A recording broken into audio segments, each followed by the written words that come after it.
Hey guys, we are starting chapter 11. We're still continuing with geometry. So chapter 10 was kind of just going through shapes and introducing shapes and key vocabulary. So now we are going to talk about area and potentially get into some volume and some surface area depending upon how far we get with this. So we're going to start with the area of a parallelogram. So it's very similar to the area that you guys have worked on the last couple of years as far as area equals length times width. So it's pretty much the same thing, it's just worded a little bit differently. So looking at this slide, what you will notice is you have seen these shapes before. One is a rhombus and one is a parallelogram. So they both have four sides that are equal to one another. So the formula for finding the area of a parallelogram is base times height.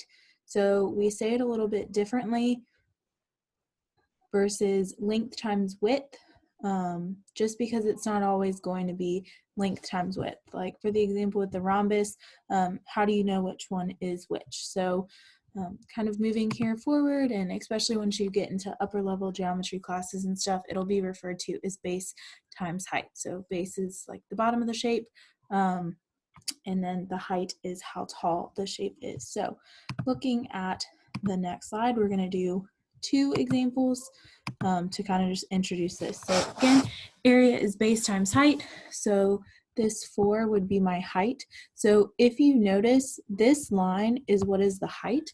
The height is never a slanted line. It's always straight up and down.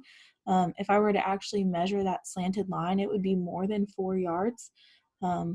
And then the 6 on the bottom is my base. So my base is 6 yards and my height is 4. So my area is 24, and you need to make sure that you put yards, but with area it's also squared. So always make sure to put your number, your unit, if it's yards, inches, feet, centimeters, meters, whatever it is, and then that unit needs to be squared. Okay. Looking at this next example, I have 3 times 2.5. So my base is the 3, and then my height is this 2.5. So again, you'll notice that it's the line straight up and down, not the sideways line. So that is what I'm going to look at for this. So my base is 3 and my height is 2.5. So I'm going to multiply that together. So I have 2.5 times 3. Remember, with multiplication, it doesn't matter what order you multiply them in, you're still going to get the same answer. So 3 times 5 is 15, and carry my 1. 3 times 2 is 6, plus 1 is 7, and I had one number behind this decimal point, so my decimal point needs to go here. So my area for this shape would be 7.5. My unit is meters, and my meters is squared. So 7.5 meters would be my answer. Okay, that is it for this, you guys.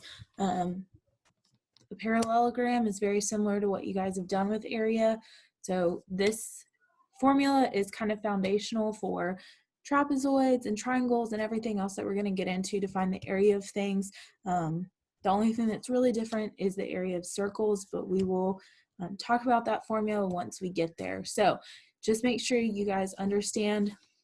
I'm not going to refer to it anymore as length times width. It's going to be base times height now. So if you see B and H, that's what they're referring to, and that's what we will keep using throughout the rest of class. So if you guys have questions, please let me know. I hope you have a great day and a great rest of the week. Bye, guys.